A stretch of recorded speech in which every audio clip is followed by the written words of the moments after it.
Le pont des corbeaux. Chapitre 21. Sauvetage. Hugo, lundi 20 mars 1945. Lorsque la voiture arrive devant le portail monumental du camp de Ravensbrück, je ne peux retenir un frisson. Mon malaise s'accroît lorsque le véhicule pénètre dans la cour et s'arrête devant la Commandant Tour, un bâtiment de 3 étages. J'aperçois les blocs, et dans l'un d'eux se trouve Lucie. Cependant, je dois rester de marbre. Personne ne doit soupçonner la face cachée de ma mission officielle. Dans un premier temps, je dois rencontrer Suren, qui est informé de ma visite. Ce dernier est un peu surpris de voir que l'homme qui s'approche n'est pas un officier de l'IKL, mais de la SIPO-SD, comme mon uniforme l'indique. Je vois bien le regard arrogant posé sur moi, regard qui ne se modifie guère lorsque le commandant du camp prend connaissance de l'ordre de mission signé de la main même de Himmler. Il s'efforce néanmoins de montrer bonne figure. Il doit penser que si Brandt, le conseiller personnel du Reichsführer, a délégué cette mission à ce jeune sous-officier, c'est qu'il a une certaine valeur. Le commandant du camp est accompagné de l'Oberscharführer Hans Pflaum, chargé de la main-d'œuvre du camp. L'homme me paraît déjà à moitié ivre, bien que ce soit le matin. J'expose le but de ma visite et rappelle les ordres de Himmler en long, en large et en travers, même si Fritz Suren en a déjà connaissance. Mais je ne me laisse pas impressionner. Je connais la réputation du SS Sturmbannführer, dont la politique est d'exterminer les prisonniers en les faisant travailler aussi dur que possible, tout en leur donnant le moins de nourriture possible. Néanmoins, ce même homme s'était opposé au départ à fournir des détenus au docteur Karl Gebhardt pour ses expériences médicales et s'était plaint de cette pratique auprès du RSAA. Mais il n'avait pas eu gain de cause et avait même dû s'excuser auprès de Gebhardt. Cet homme peu avenant peut donc avoir des scrupules, ce qui ne semble pas être le cas de son acolyte Pflaum. À l'issue de l'entretien, le commandant me met à disposition un bureau et une chambre pour moi et mon ordonnance dans le casernement des SS. Toutefois, je demande plutôt un lit de camp ou un matelas, car j'ai l'intention de dormir dans le bureau, où je prendrai aussi mes repas. En revanche, mon ordonnance jouira de la chambre et prendra ses repas au foyer SS tout proche. Suren va imaginer que je suis un original, pensais-je. Qu'il imagine ce qu'il veut. Je me mets aussitôt en devoir d'inspecter le moindre recoin du camp, à commencer par les chambres à gaz, censées ne plus fonctionner. Il me paraît évident que les gazages n'ont pas cessé, même si une chambre à gaz a été détruite. Je ne fais aucun commentaire, mais note tout. Les ossements du crématorium et les cadavres entassés témoignent d'une activité plus importante que le nécessiteraient les décès, mais je vérifierai combien de corps ont été retirés des baraques et du rivire depuis une semaine, et s'il y a eu des sélections, combien de personnes ont été concernées. Toutes mes notes sont destinées plus aux alliés qu'au service du Reichsführer Himmler. Au passage, je vois quel est le traitement infligé aux prisonnières punies du bunker, où peuvent être enfermées 80 femmes, qui restent 4 jours sans soupe, 1 jour avec soupe, 4 jours sans soupe, et ainsi de suite. Il est situé juste à côté du crématorium et face au bureau de la gardienne-chef. Toutefois, celle-ci n'y est pas. Je verrai plus tard. Je me hâte vers le Revire, un double bâtiment de 1500 mètres carrés, relié par un couloir, comprenant 20 pièces, dont 7 chambres dédiées à l'hospitalisation des détenus, une salle d'opération, une salle d'examen et des bureaux. Je n'y trouve comme médecin nazi que le docteur Adolf Winkelmann, récemment arrivé en remplacement de Horendi, transféré au camp de concentration de Stutthof. Lorsque je lui demande la date de la dernière sélection, il me répond sans méfiance. Je m'enquière ensuite des moyens dont il dispose et note toutes les réponses avant de demander à voir quelques membres du personnel soignant. Winkelmann m'emmène donc à travers le Revire, où les Schwestern m'adressent leur plus beau sourire. Certaines ne se gênent d'ailleurs pas pour me lancer des œillades un brin provocantes, sans que je réagisse, ce qui suscite certains commentaires à peine dissimulés sur ce beau sous-officier trop sérieux qui ne cesse de prendre des notes. Mais je m'arrête devant une femme médecin qui me semble être une déportée. Je congédie le médecin SS, arguant que je vais m'entretenir quelques instants avec cette doctoresse avant de quitter les lieux. J'ai repéré le triangle rouge avec un F au centre. À peine le médecin SS a-t-il tourné les talons que je m'adresse à la femme en français. Celle-ci a l'air surprise. Elle l'est encore plus lorsque je me présente sans nommer un quelconque grade et demande à lui parler seule à seule. Elle m'entraîne dans un petit bureau où se trouve une armoire vitrée, à moitié vide. « Puis-je vous demander votre nom, docteur ?» m'enquiert-je, d'un ton cordial qu'elle n'est apparemment plus habituée à entendre. « Je suis le docteur Haas-Oval. Que puis-je pour vous, Herr Steinert ?» Je lui demande ce dont elle dispose pour soigner ses patients, tout en regardant ostensiblement vers l'armoire vitrée. Je note les réponses laconiques de la femme qui reste méfiante. « À part les infirmières SS, combien avez-vous d'infirmières ?» La réponse est tout aussi brève. « Et combien de françaises ?»« 3. »« Heidi, nous interrompt une voix que je reconnais aussitôt. « As-tu encore de la morphine ou quelque chose qui y ressemble ? La pauvre Anya souffre le martyre, ce n'est... » En voyant un uniforme noir de dos, la propriétaire de la voix s'arrête net de parler. Mais ce qui surprend la dite Heidi, c'est le visage de la jeune infirmière lorsque je me tourne vers elle. Elle est restée bouche bée, comme statufiée, mais pas par la terreur comme cela pourrait être le cas avec les médecins SS ou les gardes du camp, mais par la stupeur, comme si elle voyait un fantôme. Mon visage a dû lui aussi changer, mon regard surtout. Je crois entendre les pensées du médecin. Ces deux-là se connaissent. Elles rompent d'ailleurs le silence. Et voici une des 3, Herr Steinert, annonce-t-elle. Mais l'infirmière et moi restons face à face, comme aimantés l'un par l'autre. Heidi ferme discrètement la porte, ce qui me fait sortir de ma contemplation. Oui, je vois, fais-je, essayant de me recomposer une attitude plus conforme à ma mission. Vous vous connaissez, n'est-ce pas ? Demande prudemment le médecin. Lucie lui avait-elle parlé des circonstances exactes de son arrestation ? La seule chose que le médecin savait peut-être, c'était qu'elle avait été arrêtée à Chamonix, emmenée à Annecy, où elle avait été interrogée, puis Montluc et enfin le camp. Je doute qu'elle ait parlé de moi. Troublée, l'infirmière hoche la tête. « Comment vous êtes-vous connus, toi dans la résistance et lui un SS ?» demande Heidi d'un ton acerbe. Lucie se rapproche alors de moi et saisit ma main. Elle se met à raconter comment nous nous sommes connus. Je poursuis en évoquant mon statut d'agent du CIPO-SD comme couverture, mais en réalité espion pour le Vatican et les Anglo-Saxons, sous le pseudonyme de Victor Germain, dont le contact à Annecy était Véron. « Dommage que Denise Jacob ne soit plus là, dit Lucie. Elle aurait pu te confirmer que Victor était bien un des contacts des résistants d'Annecy. Tu peux toujours demander à Germaine qui était son amie. Elle lui en a peut-être parlé. »« Je le ferai, répond le médecin d'un ton moins dur.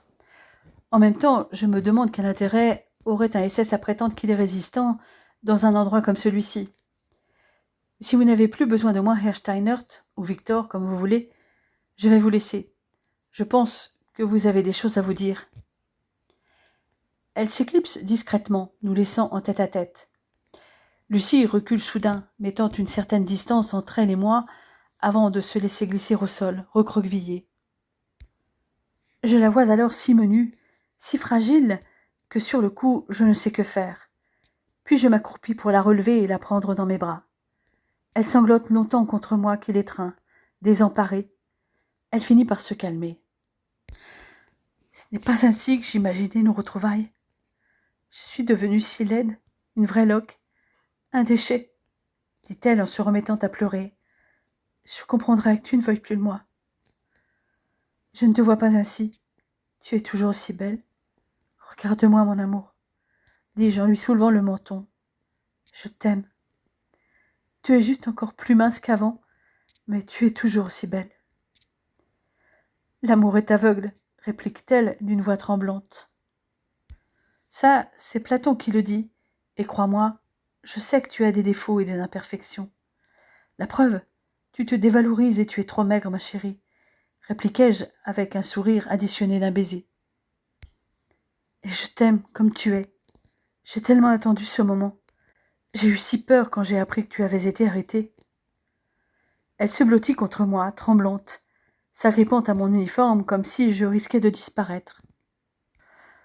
Hugo, mon Hugo, tu es là, gémit-elle, semblant s'enivrer de ma chaleur, de mon odeur. J'ai tellement pensé à toi. Je la serre un peu plus contre moi, le cœur battant. Je perçois les palpitations du sien qui s'affolent. Je suis là, mon amour. J'ai cru devenir fou quand j'ai découvert que tu avais disparu. Personne ne savait où tu étais. C'est Gustave qui m'a appris ton arrestation. Il s'en voulait beaucoup de n'avoir pas su te protéger. Il n'aurait rien pu faire, gémit-elle. Comment va-t-il? Il a été fait prisonnier le 17 août. Les troupes allemandes s'étaient repliées au Majestic et se sont rendues sans combattre. Il est dans un camp comme médecin. Mais celle que je voulais retrouver, c'est toi. Je lui raconte mon arrivée le 13 août à Chamonix pour lui faire une surprise, mon enquête, quand j'avais appris son arrestation qui m'avait mené jusqu'à Lyon. Tu sais donc qui m'a arrêté? Ceux qui t'ont arrêté, non. Mais ceux qui t'ont interrogé à Annecy, oui. J'ai fait parler un caporal qui était présent. Mais je suis sûre qu'il ne m'a pas tout révélé. Il m'a juste dit que Kempfert t'avait giflé et tabassé à coups de ceinturon, mais qu'il ne t'avait pas abîmé. C'est vrai, ils étaient trois. Celui qu'on avait vu avec sa compagne dans Annecy, un autre qu'il a appelé Muller, et qui faisait partie de ceux qui m'ont arrêté, et puis un troisième dont je ne sais pas le nom, sans doute ce caporal que tu as fait parler. Quant à dire qu'il ne m'avait pas abîmé, je ne dirais pas ça. Oh, les blessures ne se voyaient pas trop à l'extérieur. Les plaies et les ecchymoses dues au cou ont disparu au fil du temps. Mais à l'intérieur, elle n'a pu finir, secouée de sanglots étouffés. Je l'observe, n'osant comprendre ce qu'elle veut dire. Kempfert t'a violée, c'est ça? Criai-je au bout de quelques secondes. Lucie hoche la tête. Elle éprouve tant de honte que les mots ne sortent pas. Les larmes inondent son visage émacié, dont les yeux paraissent encore plus grands. Oui. Tous les trois, finit-elle par murmurer. Mais Kempfert a été le plus violent. Il avait commencé par m'ouvrir la bouche de force pour y mettre son sexe. J'avais beau me débattre, j'étais menottée, les mains dans le dos. J'avais envie de vomir et pour me défendre, je l'ai mordu. C'est là qu'il est devenu violent. Il m'a jetée à plat ventre sur la table et... Elle s'arrête net, reprise d'une crise de larmes. Je n'ai d'ailleurs pas besoin qu'elle en dise plus. Je la serre contre moi, la berce. Ces salauds avaient osé violer mon trésor. Depuis que Schönheiter m'avait parlé, je m'en doutais. Mais cette idée me faisait trop mal, je l'avais refoulée. Sans compter qu'elle avait aussi subi un interrogatoire à Lyon. Je n'ose pas lui poser la question, mais elle en parle elle-même. Heureusement, elle n'avait pas été vraiment torturée là-bas. Elle avait reçu des gifles assez violentes, mais ce n'était rien, selon elle, au regard de ce qu'avaient subi d'autres le même jour. Elle raconte Montluc, puis le voyage. Je comprends qu'elle n'a pas transité par Romainville, ce que j'avais déjà deviné. Nous avons tant à nous dire que j'en ai oublié que j'avais amené avec moi du pain et du fromage. Lorsque je la vois ouvrir de grands yeux comme s'il s'agissait d'un repas de fête, je réalise combien elle doit être affamée. Cependant, elle ne mange pas tout, disant en garder pour plus tard. Pendant qu'elle mastique avec application son pain, comme pour le faire durer, je lui explique le plan que j'ai imaginé pour pouvoir l'atteindre et œuvrer pour sa libération. Quand elle apprend que j'avais décidé de me rapprocher du chef suprême de la SS, elle frémit d'horreur. N'est-ce pas trop risqué? Oui, mais rassure-toi, je suis très prudent. Et depuis un certain temps, certains cherchent à trouver une porte de sortie honorable, surtout pour sauver leur peau. Mon meilleur allié, actuellement, est le médecin de Himmler, et c'est lui qui œuvre le plus dur pour votre libération. Je lui explique les demandes du comte Bernadotte, président de la Croix-Rouge suédoise, les négociations, les concessions que Kersten a obtenues de Himmler. Je me suis arrangé pour que ton nom soit porté sur la liste. C'est une question de jours maintenant, peut-être une quinzaine de jours. Himmler a du mal à lâcher du lest, mais lorsqu'il s'engage, il tient ses promesses.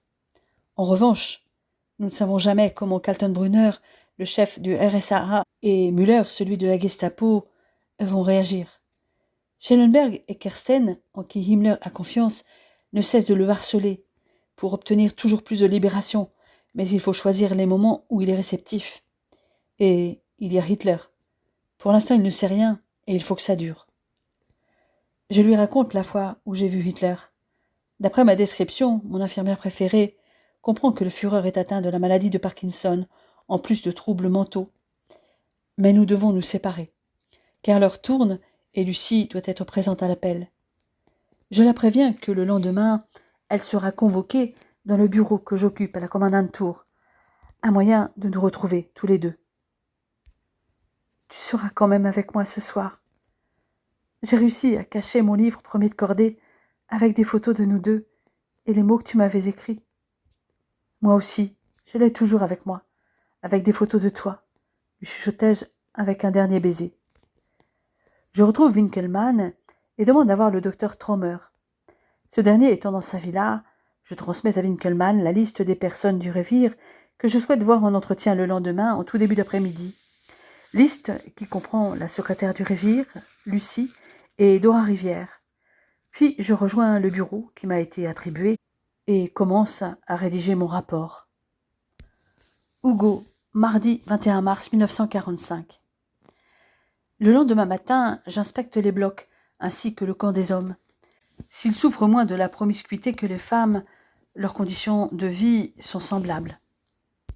La faim, le froid ou la chaleur, les maladies, la brutalité, la fatigue et l'épuisement font également partie de leur quotidien. Je suis de retour le midi dans mon bureau. Je touche à peine à la nourriture qui m'a été amenée sur un plateau, la gardant pour Lucie. Je dissimule le plateau dans l'armoire du bureau et reçois en même temps Dora et Marie-Claude, qui sont surprises de se voir proposer du café et des biscuits. La secrétaire du Revier ne se montre pas surprise lorsque je lui demande si le docteur Haas lui a posé des questions sur moi. « Vous étiez amie avec une certaine Denise, agent de liaison à Annecy, n'est-ce pas ?» m'enquiers-je sans attendre la réponse. Celle-ci vous a-t-elle déjà parlé d'un agent du nom de Victor Germain, dont le contact à Annecy était Véron? Elle m'avait parlé d'un agent qui travaillait pour les Américains, mais elle ne l'avait jamais vu. En revanche, je sais qu'il avait donné des informations sur les forces allemandes regroupées pour attaquer Auglières et qu'il avait aussi averti les maquisards avant le massacre des Puiseaux. En effet, et les messages étaient déposés sous la chaire de l'église Saint-Maurice. Content de savoir qu'ils étaient bien arrivés, commentai-je avec un sourire. J'avale une gorgée de café et poursuis en me tournant vers Dora. J'avais aussi un autre contact à Chamonix qui me permettait de prévenir la filière de Valorcine, en l'occurrence le père de Lucie qui attend d'être reçu. Les noms de mes contacts, Véron, comme celui d'Arsène, m'avaient été donnés par l'abbé Payot de Valorcine, que vous connaissez, docteur Rivière. Le médecin ne répond rien. Rassurez-vous, il allait bien la dernière fois que j'ai eu de ses nouvelles. C'est par lui que je suis passée pour informer les parents de Lucie qu'elle était ici. Mes courriers transitent avant par le Vatican. Nous sommes dans le même camp, mesdames. Les questions que je vais vous poser concernent les personnes qui ont été gazées récemment, ce qui n'aurait pas dû avoir lieu, puisque Himmler a donné l'ordre qu'ils cessent depuis 8 jours. Je reprends donc mes notes et interroge les deux femmes sur ce qu'elles ont vu. Il est convenu que je passerai au secrétariat du Revier afin de consulter les registres.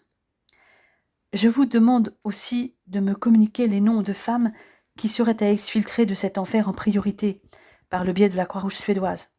Nous avons obtenu un quota, mais je ne désespère pas en obtenir un peu plus. Il faut tenir bon, mesdames. Le bout du tunnel n'est pas loin. Marie-Claude me confie alors qu'elle et le docteur Haas Oval ont l'intention de rester jusqu'à la libération du camp, pour ne pas abandonner les prisonnières, et ce, jusqu'à ce que tous les malades français soient évacués. Nous pourrons aider le personnel médical à les identifier pour leur rapatriement, précise-t-elle. Himmler s'est engagé à ne pas transmettre l'ordre de Hitler de faire sauter les camps à l'approche des Alliés, révélai-je. Aucun ne doit sauter et aucun prisonnier ne doit être tué. À l'approche des Alliés, les camps sont censés hisser le drapeau blanc et être remis de manière ordonnée. J'espère que tout se déroulera bien. Mais je ne vous cache pas que si cet accord secret est découvert, tout peut être compromis. à moins que Hitler soit démis de ses fonctions ou tué. Il ne nous reste plus qu'à prier, si vous êtes croyante, ou à croiser les doigts. Avant qu'elle quitte le bureau, je les informe de la situation avec clarté et concision. La Pologne est totalement libérée, Budapest occupée depuis mi-février, la Silésie est en majorité sous contrôle soviétique, en Prusse orientale, Königsberg est encerclée. Seule la Poméranie est encore partiellement aux mains des Allemands. Sur le front ouest, les Américains ont pris Bonn, Koblenz et ne vont pas tarder à franchir le Rhin du côté de Remagen, si ce n'est pas déjà fait. Enfin, je peux faire entrer Lucie, qui se précipite dans mes bras. À peine la porte refermée soigneusement au verrou. Quand mes mains encadrent son visage, le cœur de la jeune femme s'emballe. Des frissons courent tout le long de son échine. Depuis combien de temps n'a-t-elle pas ressenti cette sensation? Depuis moi, en juillet 1944. Après, les contacts humains avec ses congénères n'ont été que violents. Entre le viol, les coups de poing ou de schlag, heureusement pas trop nombreux, car elle s'est toujours faite discrète.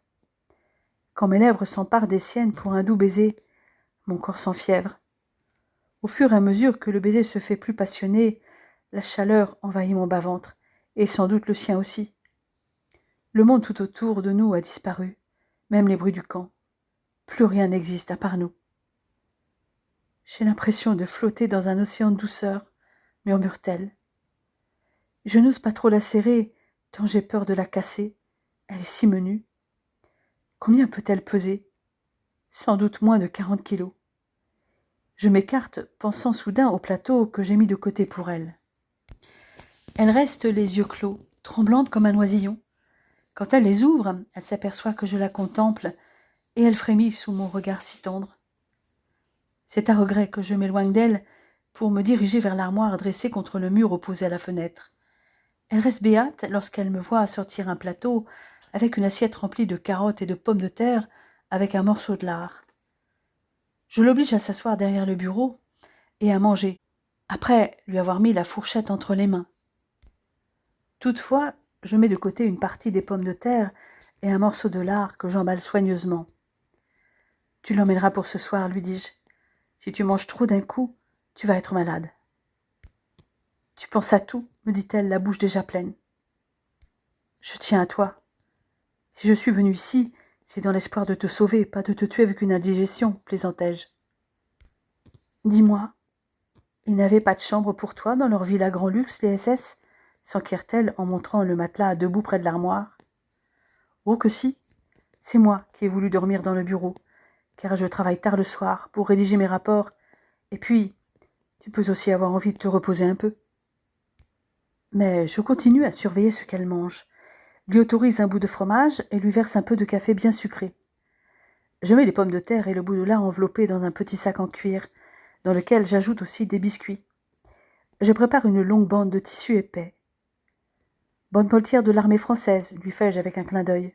« Qu'est-ce que tu veux faire avec ça ?» me demande-t-elle en mastiquant sa dernière bouchée. « Attacher ce sac à pain de la Wehrmacht qui contient tes victuailles autour de ta taille, pour que personne ne le voie. Tu es tellement menue et ta robe tellement ample que personne ne s'en rendra compte. » Je m'approche d'elle et la soulève pour m'asseoir à sa place sur le fauteuil de bureau et je la prends sur mes genoux. « Je t'aime tellement, Lucie, chuchotai-je à son oreille. J'ai cru crever quand j'ai su qu'il t'avait arrêtée puis déportée. » Lucie se love contre moi en silence. Mon cœur bat à toute allure sous ses doigts qu'elle glisse sous ma chemise pour trouver la chaleur de ma peau. Lorsqu'elle relève la tête vers moi, nos regards s'accrochent l'un à l'autre. Nos lèvres s'effleurent. Puis le baiser devient brûlant. Je sens qu'un feu ardent inonde le bas-ventre de ma bien-aimée, un brasier qui semble de plus en plus incontrôlable au fur et à mesure que mes baisers s'égarent sur sa peau. Je déboutonne d'une main alerte la robe de Lucie, après avoir dénoué son tablier. Je me lève avec la femme que j'aime dans mes bras. Elle ne pèse presque rien. D'une main, je fais glisser le matelas au sol et y dépose Lucie avec précaution. J'insinue mes mains sous la chemise bien trop grande pour elle. Je sens ses côtes sous mes doigts. Nous nous dévêtons l'un l'autre. Le cœur de Lucie s'emballe, et petit à petit, près de moi, elle s'apaise. Lorsque j'effleure sa peau, Elle semble se concentrer sur ce moment et ferme les yeux. Je repense à ce qu'elle a dit hier. Sa peur que je ne veuille plus d'elle, car elle imagine être laide. Ferme-t-elle les yeux pour éloigner la pensée de son corps amaigri? Cependant, elle gémit lorsque mes lèvres s'emparent d'un mamelon que je titille de ma langue un long moment. Chaque caresse de mes lèvres ou de mes doigts l'électrise, la fait frissonner de désir. Puis mes mains, qu'elle a toujours trouvées douces, caressent ses cuisses, remontent jusqu'à cet endroit où un feu ardent la consume. Elle ne se maîtrise plus. Ses hanches osseuses ondulent contre moi. Puis je descends, lui écarte les cuisses à l'intérieur desquelles je dépose des dizaines de baisers fiévreux, jusqu'à ce que j'atteigne son intimité dans laquelle ma langue s'insinue avec délectation. Telle une abeille à la recherche de pollen, je la butine. Puis je remonte vers son visage, fais glisser le fichu pour enfouir mon visage dans les cheveux de ma belle, avant de l'embrasser à pleine bouche. Tu n'imagines pas combien j'ai envie de toi. Viens, me supplie-t-elle, en roulant ses jambes autour de mes hanches. Je m'enfonce alors en elle avec douceur, mes yeux fixés sur elle. Je vois une larme rouler sur sa joue, mais son visage extasié me signale qu'il s'agit d'une larme de bonheur. Très vite, elle en demande plus, se laissant submerger par la volupté dans un tsunami de frissons. « Oh oui, continue mon amour, gémit-elle. » Mes coups de boutoir gagnent en intensité et en rapidité pendant que Lucie murmure mon prénom. Nos lèvres se quittent et se retrouvent sans trêve. Je sens de nouveau le plaisir monter en elle, m'entraînant moi aussi dans un orgasme indicible. J'étouffe un râle dans son cou en explosant en elle. Puis je ralentis le rythme de mes va-et-vient progressivement. Nos deux corps tremblent encore sous l'effet des sensations indescriptibles que nous venons de ressentir. Lucie ne veut pas que ça s'arrête et le manifeste. Je lui fais oublier la promiscuité, la crasse, le froid ou la présence des mourantes qu'on ne peut même plus aider ou soutenir, la souffrance. Dès qu'elle quitterait ce bureau, de nouveau, elle sentirait l'épée de Damoclès suspendue au-dessus de sa tête, comme au-dessus de celle de toutes les femmes de ce camp, la mort omniprésente. Elle retrouverait la peur constante, l'impuissance à sauver ces femmes au bout du rouleau, qui n'arrivaient au revire que parce qu'elles n'avaient plus d'autre choix. Soudain, je la sens se contracter, sa peau se couvrant d'une sueur glacée. « Que se passe-t-il, ma chérie ?» lui chuchotai-je. « Nous n'aurions pas dû faire l'amour. Ça pourrait être dangereux pour toi. Je pourrais te contaminer. En travaillant au revire, je suis plus exposée que d'autres à tout ce qui y traîne. Typhus, tuberculose, diphtérie et j'en passe. Je pourrais te transmettre une de ces cochonneries, Hugo. » Pour toute réponse, je l'enlace étroitement, comme en défi. Je suis en bonne forme, pas fragilisée par la faim ou un travail physique épuisant comme toi, mon amour. Ne crains rien. Moi, c'est pour toi que j'ai peur. Et te voir sans te toucher, t'embrasser, c'est une mission impossible pour moi. Pour appuyer mes dires, je plaque mes lèvres sur les siennes pour un baiser brûlant. Lucie se repaît du goût de mes lèvres, à mesure que mes mains s'égarent de nouveau sur sa peau. Son esprit chavire de nouveau. Tu es l'homme de ma vie, Hugo, et faire l'amour avec toi, c'est voler un instant de félicité dans cet enfer. Je réalise que faire l'amour avec moi pour Lucie, c'est vivre, ressentir autre chose que de la peur ou même de la haine envers ceux et celles qui la martyrisent. Elle, comme les autres femmes du camp de Ravensbrück, chaque jour, qui les transforme en loques humaines.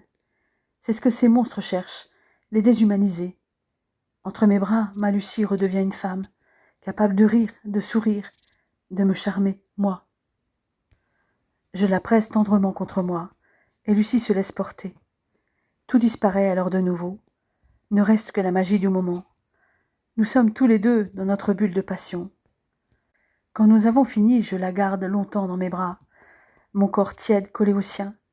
Je n'ai pas envie de la laisser partir, mais il le faut, sinon elle serait en danger. Je la regarde se rhabiller, puis je bondis sur mes pieds, réalisant qu'il faut installer le sac contenant le supplément d'aliments que j'ai mis de côté. Je répartis la nourriture dans leur contenant de manière à ce que l'épaisseur soit uniforme, passe une partie de la bande moltière dans les passants du sac et enroule le tout autour de la taille de Lucie. Une fois la robe et le tablier remis par-dessus, rien n'est visible. J'attends que la jeune femme rattache ses cheveux et les cache sous son fichu pour lui presser un baiser sur le front. Tu dois tenir bon, mon amour. Et surtout, ne t'avise pas de ne pas monter dans un des bus de la Croix-Rouge suédoise lorsqu'ils seront là. Tes deux amies, Marie-Claude et Heidi, ont prévu de rester avec les malades. Mais je t'en supplie, ne fais pas comme elles. Fais-le pour moi. Quoi qu'il arrive, je veillerai sur toi, de loin. Je te le promets, dit-elle d'une toute petite voix. Demain, je vais passer au Révire avant de partir. Je ne peux pas prolonger ma mission sans risquer de me faire repérer. Je la accompagne jusqu'au Révire, prenant l'air le plus arrogant possible pour faire avancer une Lucie soumise qui marche voûtée devant moi. La voir ainsi me serre le cœur, mais nous devons faire illusion, tous les deux. Je ne rejoins pas mon bureau tout de suite. Une des consignes des derniers ordres de Himmler est l'interdiction d'actes de cruauté. Je veux en vérifier le respect lors de l'appel. Peu après 6 heures du soir, après que la sirène a beuglé, libérant enfin les détenus du travail, je vois arriver les colonnes de femmes exténuées, dont beaucoup n'arrivent pas à marcher normalement, se faisant houspiller par les surveillantes qui les frappent souvent dans le dos. Certaines peinent à se relever, ce qui fait inévitablement redoubler les coups. Dans la cour, je constate le sadisme des femmes SS et de leurs sbires envers les prisonnières, debout au garde à vous, les yeux baissés, pendant l'appel du soir qui me semble durer une éternité. C'est en effet souvent le cas à cette heure. Parmi les femmes harassées de fatigue, certaines s'effondrent à force de rester debout, et cela fait déjà 2 heures qu'elles sont plantées là, sur cette place, sans bouger. Parmi ces pauvres femmes, il y a ma Lucie. Soudain, une prisonnière exténuée qui s'est écroulée ne parvient pas à se relever. Je vois alors la Hofseherin, qui lui a déjà asséné des coups pour qu'elle se remette sur ses pieds, s'acharner sur elle avec furie. La pauvre femme, qui a déjà les jambes bleuies par les coups, tente de ramper pour éviter le nerf de bœuf qui la démolit. J'ai reconnu la gardienne SS en chef, Dorothea Binz, qui m'a été présentée. Je la vois saisir la détenue par le col de sa robe pour la traîner hors du rang pour que tout le monde la voie. Puis le fauve blond lève sa schlag et la bat plusieurs fois sur les épaules et le dos de sa victime, en hurlant comme une folle, jusqu'à ce que le sang gicle. Je me précipite en hurlant sur l'Oberhauptseherin et bloque le bras qui allait de nouveau s'abattre sur la prisonnière. La Binz s'apprête à lancer une insulte lorsqu'elle s'aperçoit de qui la maintient avec force. Elle stoppe net ses braillements hystériques. J'ordonne d'une voix calme à 2 prisonnières d'emmener la blessée au Révire, avant de m'adresser à l'Oberhauptseherin et à ses subalternes d'un ton glacial. Vous semblez ignorer les derniers ordres du Reichsführer SS Himmler, applicables dans tous les camps. Tout acte de cruauté envers les prisonniers, ce qui inclut aussi les Juifs, et leur mise à mort, sont interdits. Vous devrez en répondre. Sachez que j'ai une excellente mémoire, dont celle de vos noms, et j'en référerai au Reichsführer moi-même. Les prisonnières ont l'air encore plus effarées que les surveillantes. Quant à Binz, vexée de s'être faite rabouer, devant tous, elle est hors d'elle et tourne les talons vers son bureau en frappant nerveusement sa schlag sur ses bottes. L'avertissement a été dit en allemand, mais beaucoup de prisonnières l'ont compris.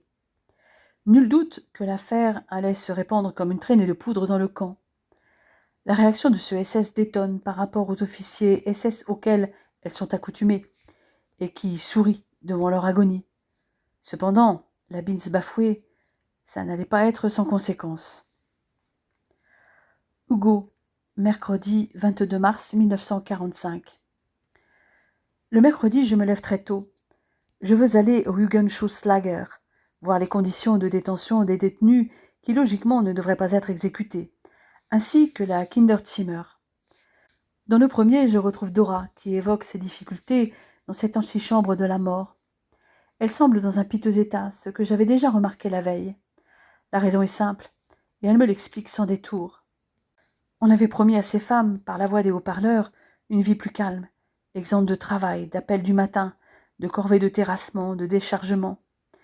On leur avait parlé d'une infirmerie dirigée par une doctoresse française. Moi, me dit-elle d'air morne. Ma réputation m'avait précédée. Le bruit que j'étais bienveillante et douce. Les pauvres vieilles, les impotentes, les malades ambulatoires, les tricoteuses était partie presque joyeuse. Imaginez le choc pour moi quand j'ai découvert la réalité. En effet, le repos imposé par les SS consiste pour ces femmes à être enfermées dans les baraques dans ce camp d'Ockermark, sans aucun soin ni nourriture, jusqu'à ce que mort s'ensuive. La majorité des femmes qui y sont envoyées n'y arrivent même pas. Avant la construction des chambres à gaz, elles étaient asphyxiées dans plusieurs camions spécialement aménagés dans ce but. Un de ces véhicules était un ancien camion sanitaire de l'armée néerlandaise, transformé en chambre à gaz mobile. Les autres camions étaient des véhicules de transport fermés, communément appelés par les prisonnières les mines à vertes. Les victimes étaient empoisonnées par les gaz d'échappement provenant du moteur. Ces flammes qui sélectionnent les détenus devenus inutilisables du fait de leur déchéance physique pour les envoyer au Jugendschutzlager et à l'extermination, dit Dora. Comme les gardiennes Emma Zimmer et Dorothea Abins, celle que vous avez engueulée hier, il est particulièrement violent et cruel avec les détenus et s'est rendu directement coupable de plusieurs meurtres. On le surnomme le piqueur de vaches ou le marchand de vaches. Ma visite à la Kinderzimmer n'est pas moins éprouvante. Marie-Josée Wilbortz, qui en est la puéricultrice, m'explique qu'auparavant, les enfants étaient condamnés à mort avant même leur naissance.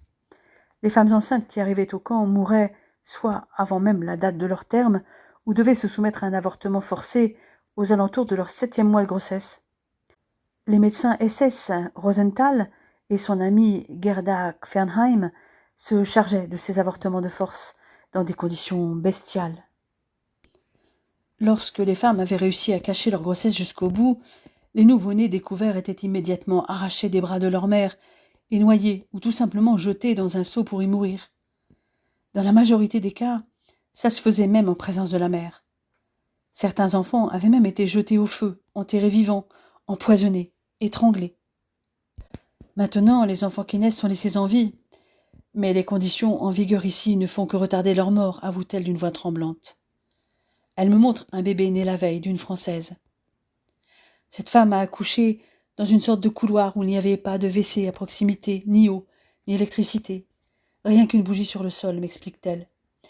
Sa sage-femme allemande, déportée de droit commun, a dérobé au péril de sa vie des forceps et du chloroforme dans le révire, où il existe pourtant une salle de gynécologie parfaite, avec tous les instruments d'obstétrique. Marie-Josée m'explique que les mères reprennent ensuite le travail et sont autorisées à venir 5 fois par jour, mais elles sont rares à pouvoir allaiter. Le lait en poudre manque et il n'y a que 2 biberons à partager entre 20 et 40 nourrissons. Toutefois, la solidarité des autres femmes donne un peu d'espoir. Celles qui travaillent à l'atelier de couture volent des chiffons pour faire des couches, celles affectées aux cuisines de la nourriture.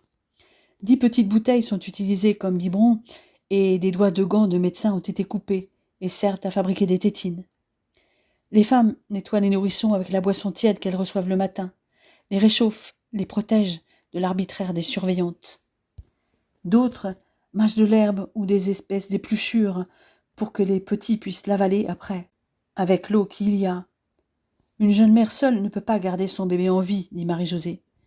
Malgré toute cette solidarité, des bambins ont les doigts rongés par des rats la nuit, car ils y sont enfermés seuls. Presque tous sont emportés par la faim, le froid qui atteint -15 l'hiver, la dysenterie, le typhus. Je ne peux m'empêcher de verser quelques larmes en voyant ces bébés qui ressemblent à des vieillards, à l'image de leur mère, et qui ne semblent pas appartenir à l'espèce humaine tant ils sont défigurés, décharnés. Ils ont la peau ridée, le ventre gonflé, un visage triangulaire avec des yeux immenses dans des orbites creux, souffrent d'abcès, de diarrhée verte. Un bébé qui naît dans le bloc à l'abri des regards a plus de chances de survivre que si sa mère accouche au révire, où la mère et l'enfant sont à la portée des médecins SS. Ça signifie que l'enfant va atterrir au Kinderzimmer. Au bloc, d'autres femmes sont là pour aider la maman, se relaient pour cacher l'enfant, ont besoin pour le nourrir. Et encore, même avec cette aide, l'âge maximum de l'espérance de vie des nourrissons à la Kinderzimmer ne dépasse pas 3 mois, conclut l'étudiante en médecine, devenue une puéricultrice improvisée. Marie-Josée a quelquefois proposé à une de ses mères, dont l'enfant était mort, de continuer à être mère en allaitant un autre bébé que le sien. C'est aussi un moyen de survie pour ces femmes qui projetaient sur leur bébé l'espoir et l'avenir loin de la folie nazie. Résister, tenir, se battre devient plus que jamais concret face à ce petit être à sauver. S'occuper d'un autre bébé et un bébé de substitution, c'est continuer à résister. En intervertissant les numéros annexés aux enfants, les nazis ne s'apercevaient de rien. Comme la veille, je suis de retour dans mon bureau provisoire pour le repas de midi. Et comme la veille, je mets de côté ce qui peut se conserver pour Lucie. J'ai amené aussi dans mon porte-documents du lait en poudre, des pommes séchées, des raisins secs, des flocons d'avoine et de la viande séchée que j'avais subtilisé dans les stocks de la Reichswehr. J'espère que cela l'aidera à tenir jusqu'à ce que la Croix-Rouge arrive, à condition que l'évacuation ait lieu d'ici la mi-avril. Je rejoins le Revire où j'ai rendez-vous avec la secrétaire. Comme je le pressentais, les chambres à gaz avaient bel et bien continué à fonctionner à Ravensbrück, et je crains que les exécutions continuent. Marie-Claude abonde dans le même sens. Les détenues que j'ai rencontrées, telles Marie-Claude, Dora, Heidi et Marie-Josée, ont l'assurance que les informations remonteront rapidement jusqu'aux Alliés, à mes contacts, pour tenter d'augmenter leurs chances de survie par une intervention rapide. Avant de quitter le Revire, je me rends vers les zones où sont prises en charge les malades, à la recherche de Lucie, prenant le prétexte de prendre des nouvelles de la détenue tabassée la veille lors de l'appel. Je trouve les deux en même temps. L'infirmière est justement en train de s'occuper de la malheureuse qui est mal en point. Plus exactement, elle lui chante une chanson que j'ai entendue maintes fois en France, la romance de Paris.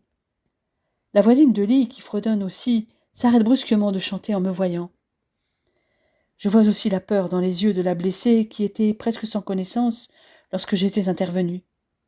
Seule Lucie continue à chanter, imperturbable jusqu'à la fin de la chanson.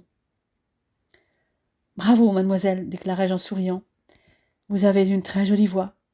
Le rossignol du pont des Corbeaux. Vous l'ignorez peut-être, mais c'est ce que signifie Ravensbrück, le pont des Corbeaux. Des oiseaux dont le chant est plutôt discordant et qui en outre sont des charognards. Décidément un lieu prédestiné pour ce que le Reichsführer en a fait, car c'est lui qui a choisi ce triste lieu. Ici ou ailleurs, le résultat aurait été le même, réplique Lucie, sous les yeux médusés des deux patientes éberluées, autant par la réponse de la jeune infirmière que par le français impeccable de ce SS qui leur fait face et si différent des autres. Puis elle se tourne vers la blessée pour laquelle elle chantait lorsque je suis arrivée. Voici le Hauptscharführer Steinert qui a arrêté le bras de la Binz. S'il ne l'avait pas fait, elle vous aurait tué. Et je suis ravie de voir qu'elle n'a pas réussi. C'est justement pour prendre de vos nouvelles que je suis venue, annonçai-je à la détenue blessée. Malheureusement, je ne peux pas vous garantir que cette femme sera punie comme elle le mérite. Je vais faire mon rapport, mais c'est le commandant du camp qui décide. Et croyez-moi, j'en suis profondément désolée. Mais tôt ou tard, les personnes qui ont commis ces crimes vont le payer, même ceux qui sont très haut placés. Les Alliés y pourvoiront certainement. Et nous témoignerons si nous survivons, s'enhardit à dire la patiente. Je l'espère bien, que vous survivrez et que vous témoignerez, précisai-je sans me démonter. Mademoiselle, j'aimerais ensuite vous parler, quand vous aurez terminé avec ces dames, bien sûr, ajoutai-je pour Lucie. Dès que j'ai le dos tourné, les deux malades interrogent l'infirmière. D'où sort-il celui-là demande Germaine, qui est la patiente voisine de la blessée. Eh bien, d'après ce que j'en sais, puisqu'il est venu inspecter le camp, il est de la CIPO-SD. Il est venu vérifier si les derniers ordres de Himmler sont bien appliqués. Cruauté et mise à mort interdite, paraît-il. Mais il n'est pas comme les autres, c'est certain. Mais, chut, c'est un secret. Et elle s'esquive sans en dire plus. Elle a hâte de me retrouver, moi qui attends un peu plus loin. Elle m'emmène dans le bureau où nous nous étions retrouvés l'avant-veille, le fermant derrière elle. Elle se suspend à mon cou pour m'embrasser. Le baiser échangé, d'abord tendre, devient vite enflammé. Nos deux corps se rapprochent progressivement jusqu'à se frôler de plus en plus intimement. Une vague de désir afflue en nous, et il ne faut pas longtemps pour que nos corps l'expriment clairement. Lucie se retrouve assise sur le bureau, et je m'insinue entre ses cuisses, déclenchant en elle des gémissements étouffés. Après l'amour, je presse mes lèvres sur le front de ma chair et tendre. Nous ne pouvons prolonger trop longtemps notre entrevue. Alors nous remettons de l'ordre à notre tenue. Puis je sors de mon porte-document ce que j'avais mis de côté pour Lucie, qui regarde les denrées médusées. « Tu es complètement fou, me dit-elle. Moi, je ne risque pas grand-chose. En revanche, toi, cache bien tout ça. J'espère que ça t'aidera. Tu sais où les cacher ? Oui. Ces aliments vont rejoindre ceux que tu m'as donnés hier. J'ai aménagé une cachette dans ma zone, ici, au Revire. Chacune d'entre nous a son secteur et n'empiète pas sur celui des autres. Je vais le faire durer. De toute façon, si je mange trop d'un coup, mon estomac ne va pas le supporter. Si jamais l'évacuation devait échouer, je viendrai te chercher, dis-je. Il faut que tu tiennes, mon amour. Je connais bien les rouages du camp, les règles qui s'y appliquent. Bien sûr, il y a toujours les Aufseherinnen et leurs réactions imprévisibles, mais je fais profil bas. Et j'ai bien compris où il fallait se placer pour avoir le moins de coups possible. N'oublie pas notre rendez-vous le 15 août. Moi aussi, je serai prudent. Je t'aime, Lucie, plus que tout au monde, et je n'imagine pas la vie sans toi. Je la quitte après un dernier baiser, le cœur lourd.